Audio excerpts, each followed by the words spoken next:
Welcome to VB talks. Bro, night sky చూస్తున్నప్పుడు మనకు ఒక ఫీలింగ్ వస్తుంది. యూనివర్స్ ఎప్పటి నుంచి ఉండొచ్చు, ఎప్పటి వరకు ఉంటుందో అని. కానీ సైన్స్ ఏమని చెప్తుందంటే ఇదంతా పర్మనెంట్ కాదు, ఇదంతా ఒక స్టార్టింగ్ నుండి వచ్చింది అని. ఆ స్టార్టింగ్ని మనం ఏమని పిలుస్తామంటే బిగ్ బ్యాంగ్. బిగ్ బ్యాంగ్ అని వినగానే మనం ఒక బ్లాస్ట్ని ఇమాజిన్ చేస్తాం, బూమ్ అని. కానీ నిజం ఏంటంటే అది ఎక్స్ప్లోజన్ కాదు, అది స్పేస్ ఎక్స్పాండ్ అవడం స్టార్ట్ అయిన మూమెంట్ అనమాట. అంటే ముందు స్పేస్ లేదు, దానికంటే ముందు టైము లేదు. ఇక్కడ చిన్న ట్విస్ట్ ఉంది. ఏంటంటే బిఫోర్ అనే వర్డ్కి మీనింగ్ లేదు. మనం ఆటోమేటిక్గా అడుగుతాం ఏంటంటే బిగ్ బ్యాంగ్ ముందు ఏముంది అని. కానీ ముందు అనే కాన్సెప్ట్కి బేస్ ఏంటి? Time.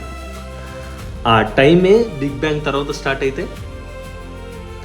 So before big bang అనే క్వశ్చన్కి లాజికల్ మీనింగ్ అనేది ఉండదు. ఇది కొంచెం అన్కంఫర్టబుల్ ట్రూత్. సైన్స్ ఏం చెప్తుందంటే యూనివర్స్ ఒక ఎక్స్ట్రీమ్లీ హాట్ డెన్స్ స్టేట్ నుండి స్టార్ట్ అయిందంట, సైజ్ ఆల్మోస్ట్ 0 దగ్గర. ఆ స్టేట్ నుండి స్పేస్ ఎక్స్పాండ్ అయింది, టెంపరేచర్ తగ్గింది, కొన్ని సెకండ్స్లో బేసిక్ పార్టికల్స్ ఫామ్ అయ్యాయి, కొన్ని మినిట్స్లో అటామిక్ న్యూక్లియై అనేది క్రియేట్ అయ్యాయి, కొన్ని ల్యాక్స్ ఇయర్స్ తర్వాత యాటమ్స్ అనేవి ఫామ్ అయ్యాయి.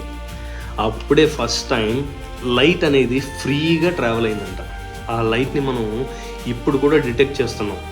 It's a cosmic microwave background radiation. అదేంటంటే యూనివర్స్ బేబీ స్టేజ్లో ఉన్న హీట్కి లెఫ్ట్ ఓవర్ సిగ్నల్ అనమాట. తర్వాత మిలియన్స్ ఆఫ్ ఇయర్స్లో గ్రావిటీ వల్ల మ్యాటర్ కలిసి క్లమ్స్ అయ్యాయి. ఆ క్లమ్స్ స్టార్స్ అయ్యాయి, గెలాక్సీస్ అయ్యాయి. మన గెలాక్సీ తెలుసుగా మీకు, మిల్కీ వే గెలాక్సీ. దాంట్లో మన సిస్టమ్ సోలార్ సిస్టమ్.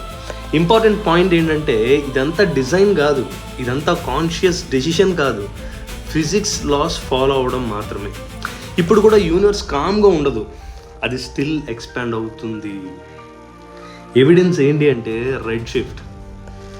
కొన్ని విషయాలు మనం వేరే వీడియోలో డెఫినెట్గా చూద్దాం. మిగతా కంటెంట్ని తప్పకుండా లాస్ట్ వరకు చూడండి. గెలాక్సీస్ అన్నీ మన నుండి దూరంగా వెళ్తున్నాయి. This is how the space expands. Space మధ్య గ్యాప్ పెరుగుతూ పోతుంది. మీనింగ్ ఏంటంటే యూనివర్స్ ఇంకా కంప్లీట్ కాలేదు, అది స్టిల్ ఇవాల్వ్ అవుతుంది. మన పొజిషన్ ఏంటి? 13.18 బిలియన్ ఇయర్స్ హిస్టరీలో మన ఎర్త్ లేట్గా వచ్చింది, లైఫ్ ఇంకా లేట్గా వచ్చింది, మనం చాలా రీసెంట్గా వచ్చాం. యూనివర్స్ టైం లైన్లో మనం ఒక చిన్న ఫ్రాక్షన్ అవుతుంది. కానీ పారాడాక్స్ ఏంటంటే సేమ్ యూనివర్స్లో సేమ్ యాటమ్స్తో మనం కాన్షియస్గా ఆలోచిస్తున్నాం. మనం డైలీ లైఫ్లో ప్రాబ్లమ్స్ని పెద్దగా తీసుకుంటున్నాం, ప్లాన్స్ చేస్తాం, ఫ్యూచర్ గురించి వర్రీ అవుతాం. కానీ యూనివర్స్కి ఇవన్నీ రిలవెన్స్ లేదు. బిగ్ బ్యాంగ్ జరిగినప్పుడు మనం లేము, యూనివర్స్ ఎక్స్పాండ్ అయ్యేటప్పుడు మనం అవసరం ఉన్నాం. సో మనం ఇంపార్టెంట్ అని అనుకుంటాం, కానీ స్కేల్లో చూస్తే మనం జస్ట్ ఇన్సిడెంటల్. ఇక్కడ న్యాచురల్గా ఒక డౌట్ వస్తుంది, అప్పుడు మన ఎగ్జిస్టెన్స్కి మీనింగ్ ఏంటి అని. సైన్స్ డైరెక్ట్ ఆన్సర్ ఇవ్వదు, కానీ ఇండైరెక్ట్గా ఏం చెప్తుందంటే యూనివర్స్కి ఇంట్రిన్సిక్ పర్పస్ లేదు, అంటే మీనింగ్ క్రియేట్ చేయడం మన పని. మీ బాడీలో ఉన్న యాటమ్స్ అన్నీ ఎర్లీ యూనివర్స్లో ఫామ్ అయినవే, స్టార్స్లో క్రియేట్ అయ్యి ఎక్స్ప్లోడ్ అయ్యి స్ప్రెడ్ అయ్యి ఇప్పుడు మీలో ఉన్నాయి, నాలో ఉన్నాయి. సో టెక్నికల్లీ మీరు యూనివర్స్ నుండి సపరేట్ కాలేరు. మీరు యూనివర్స్ ప్రాసెస్లో ఒక టెంపరీ ఫామ్ మాత్రం. కొన్ని ఇయర్స్ తర్వాత ఈ సేమ్ యాటమ్స్ వేరే ప్లేస్లో ఉంటాయి. యూనివర్స్ రీజన్ తెలియకుండా స్టార్ట్ అయింది, డైరెక్షన్ తెలియకుండా ఎక్స్పాండ్ అవుతుంది. మనం ఆ మధ్యలో పుట్టి మీనింగ్ కోసం సెర్చ్ చేస్తున్నాం.